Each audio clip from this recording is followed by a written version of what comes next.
Netanyahu के खिलाफ गिरफ्तारी वारंट। जी हां, बहुत बड़ी खबर है। आपको बता दें कि मशरिक़ वस्ता से बड़ी खबर आ रही है। इजराइल के मौजूदा वज़ीर आज़म नेतन्याहू को लेकर यह बहुत बड़ी खबर है। नेतन्याहू के खिलाफ गिरफ्तारी वारंट। क्या अब दुनिया के किसी भी मुल्क में कदम रखते ही नेतन्याहू की गिरफ्तारी हो सकती है? सोचिए, इजराइल के वज़ीर आज़म बिन्यामिन नेतन्याहू किसी ऐसे मुल्क पहुंचे जहां उनका सरकारी इस्तकबाल होना था, लेकिन एयरपोर्ट पर इस्तकबाल के बजाय पुलिस उनके इंतजार में खड़ी हो। यह कोई दरअसल फिल्मी कहानी नहीं, बल्कि बैनुल अक़वामी फौजदारी अदालत यानी आईसीसी की जानिब से जारी किए गए गिरफ्तारी वारंट से पैदा होने वाली एक इंतहाई पेचीदा कानूनी और सिफारती सूरत हाल है। आईसीसी ने नवंबर में नेतन्याहू और इजराइल के साबिक वज़ीर दिफा योआव गैलेंट के खिलाफ गजा की जंग से मुतालिक मुबैना जंगी जराइम और इंसानियत के खिलाफ जराइम के इल्जामात पर गिरफ्तारी वारंट जारी किए थे। अदालत ने इन इल्जामात को अभी जुर्म साबित होने का हतमी फैसला करार नहीं दिया है, बल्कि यह मुकदमे के मरहले में जारी किया गया गिरफ्तारी वारंट है। अब सवाल यह है कि आखिर ये आईसीसी है क्या और इसके वारंट का मतलब क्या होता है, क्योंकि आईसीसी यानी इंटरनेशनल क्रिमिनल कोर्ट एक मुस्तकिल बैनुल अक़वामी अदालत है जो नस्लकुशी, जंगी जराइम और इंसानियत के खिलाफ जराइम जैसे संगीन जराइम के जिम्मेदार अफराद के खिलाफ कार्रवाई करती है। इस अदालत के रुकन ममालिक रोम इंस्टीट्यूट के तहत इसके साथ ताउन करने के पाबंद हैं। यानी अगर किसी ऐसे शख्स के खिलाफ आईसीसी का फाल गिरफ्तारी वारंट मौजूद हो और वो किसी रुकन मुल्क की हुदूद में दाखिल हो जाए, तो उसूली तौर पर इस मुल्क पर इसे गिरफ्तार करके अदालत के हवाले करने की जिम्मेदारी आयद होती है। लेकिन दरअसल आईसीसी के पास अपनी कोई पुलिस फोर्स नहीं है। वो खुद किसी मुल्क में पुलिस भेजकर नेतन्याहू को गिरफ्तार नहीं कर सकती। अदालत का इन्हिसार रुकन ममालिक के कौमी इदारों और हुकूमत पर है। यही वजह है कि मामला सिर्फ कानून का नहीं बल्कि सियासत और सिफारतकारी का भी बन सकता है। लेकिन मसलन यूरोप के कई ममालिक आईसीसी के रुकन हैं। अगर नेतन्याहू इन ममालिक का दौरा करते हैं तो इनके खिलाफ गिरफ्तारी के वारंट की वजह से एक बड़ा कानूनी मसला पैदा हो सकता है। लेकिन किसी मुल्क की हुकूमत यह फैसला भी कर सकती है कि वो आईसीसी के साथ किस हद तक ताउन करेगी। अगर कोई मुल्क गिरफ्तारी नहीं करता तो इसके खिलाफ आईसीसी के पास सियासी या कानूनी दबाव के महदूद रास्ते भी मौजूद होते हैं। लेकिन अदालत के पास अपनी पुलिस नहीं कि वो खुद जाकर इसे गिरफ्तार कर ले। तो दरअसल यहां पर एक नुक्ता बहुत अहम है, एक पॉइंट, क्योंकि दोनों ममालिक आईसीसी की रुकनियत से पैदा होने वाली उमूमी जिम्मेदारियों के तहत पाबंद नहीं है और दोनों ने अदालत के दायरे इख्तियार पर एतराज़ात भी किए हैं। तो जो 125 ममालिक हैं, अगर इन ममालिक में कोई मुल्क एतराज करता है नेतन्याहू के दौरे पर और वो नेतन्याहू को अपने मुल्क की हुदूद के अंदर गिरफ्तार करना चाहता है, तो आईसीसी के कानून के मुताबिक, जाविये के मुताबिक, वो नेतन्याहू को कभी भी गिरफ्तार कर सकता है, क्योंकि दुनिया के कई ऐसे ममालिक हैं जिनकी तादाद 100 से ज़्यादा है जिन्होंने नेतन्याहू के खिलाफ गिरफ्तारी वारंट जारी किए हैं। और अगर इस तरह के किसी मुल्क में नेतन्याहू पहुंच जाते हैं तो उनकी गिरफ्तारी आने वाले दिनों में एक तरह से तय मान कर चलिए।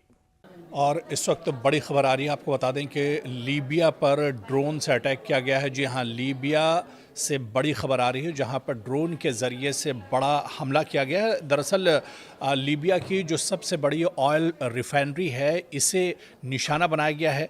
जाविया ऑयल डिपो है, इसे निशाना बनाया गया। और जाविया ऑयल डिपो जहां पर रोज़ाना 1,20,000 बैरल जो ऑयल है वो एक तरह से प्रोड्यूस किया जाता है, यहां पर यह हमला किया गया है। और इसके बाद पूरे इलाके में एक तरह से हलचल तेज़ हो गई है। लेकिन बड़ा सवाल ये उठ रहा है कि लीबिया पर यह हमला किसने किया है, किसकी शय पर यह हमला किया गया है। लेकिन यह हमला काफ़ी बड़ा है क्योंकि लीबिया पर बहुत दिनों के बाद इस तरह से हमला हुआ। ड्रोन के ज़रिए से जाविया जो ऑयल डिपो है इसे निशाना बनाया गया है। इसके बाद अब मशरिक़ वस्ता में और खलीजी ममालिक में एक बार फिर से जो हलचल है वो और तेज़ हो गई है। लीबिया क्योंकि अभी तक बिल्कुल पुरअमन था, यहाँ पर इस तरह के हमले नहीं हो रहे थे, लेकिन एक बार फिर से जिस तरह से ड्रोन हमला हुआ है और जाविया ऑयल डिपो को निशाना बनाया गया है, उसके बाद से अब पूरे मशरिक़ वस्ता में और पूरे जो खलीजी मुल्क हैं वहाँ पर एक बार फिर से हलचल तेज़ हो गई है। और जिस ऑयल ऑयल डिपो को निशाना बनाया गया है। जाविया ऑयल डिपो, यहाँ पर रोज़ाना की बुनियाद पर 1,20,000 बैरल जो क्रूड ऑयल है, ख़ाम तेल है, उसकी सफाई होती है और ये यहाँ से प्रोड्यूस होता है। यानी ये काफ़ी अहम जगह है जिसे एक तरह से टारगेट किया गया है। और आपको बताते चलें कि कई ड्रोन, दरअसल एक के बाद एक कई ड्रोन ने यहाँ पर हमला किया है, टारगेट पर निशाना साधा है और उसके बाद से यहाँ पर काफ़ी ज़्यादा तबाही की खबरें इस वक्त निकल कर सामने आ रही हैं। हालांकि शुरुआती तौर पर अभी किसी के हलाक होने या मारे जाने की खबर इस हादसे में नहीं आई है, इस हमले में नहीं आई है और ना ही तो किसी मुल्क ने अभी तक इस हमले की जिम्मेदारी कबूल की है, क्योंकि एक ऐसे वक्त पर यह हमला लीबिया में किया गया है या जाविया ऑयल डिपो पर यह हमला किया गया है जब मशरिक़ वस्ता में अमेरिका और ईरान के दरमियान कशीदगी अपने शबाब पर है। इसके अलावा दूसरी तरफ इज़राइल भी लगातार मशरिक़ वस्ता पर एक तरह से निशाना साधे हुआ है और उसकी नज़रें भी मशरिक़ वस्ता पर एक तरह से लगी हुई हैं। तो कहीं ना कहीं ये अब सवाल उठ रहा है कि आखिर इस हमले के लिए ज़िम्मेदार कौन है, जिसने यह हमला किया है लीबिया के ऊपर। आखिर कौन दरअसल किसने यह हमला किया है? क्या इज़राइल की तरफ से यह हमला किया गया है या फिर ईरान ने यह हमला किया है या फिर अमेरिका की तरफ से यह हमला किया गया है? दरअसल बड़ा सवाल यही कि हमला किया किसकी तरफ से किया गया है और इसकी मंशा क्या कुछ है। जब मशरिक़ वस्ता में हालात इतने ज़्यादा कशीदा हैं तो फिर यह हमला किसकी तरफ से किया गया है? दूसरी एक बड़ी चीज़ इस हमले के पीछे ये भी है कि जब अबनाए हुर्मुज़ पूरी तरह से लॉक है, अबनाए हुर्मुज़ बंद है और दूसरी तरफ रेड सी जो है वो भी पूरी तरह से बंद है और यहाँ पर हूसियों ने इसे पूरी तरह से बंद कर दिया। और ऐसे में जब जाविया ऑयल डिपो पर यह हमला किया गया तो एक बार फिर से जो ऑयल है, पेट्रोलियम है, गैस है, इसकी किल्लत एक बार फिर से बढ़ सकती है।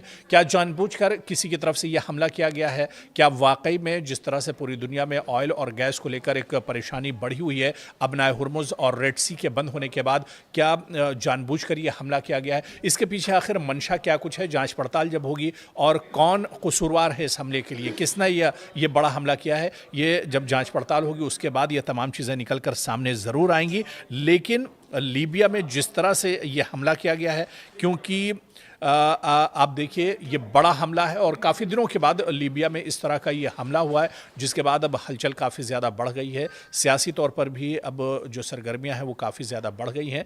लेकिन आने वाले दिनों में जब जांच पड़ताल होगी तब ये चीज़ें निकल कर सामने आएंगी कि किसकी मंशा पर यह हमला लीबिया के अंदर किया गया है।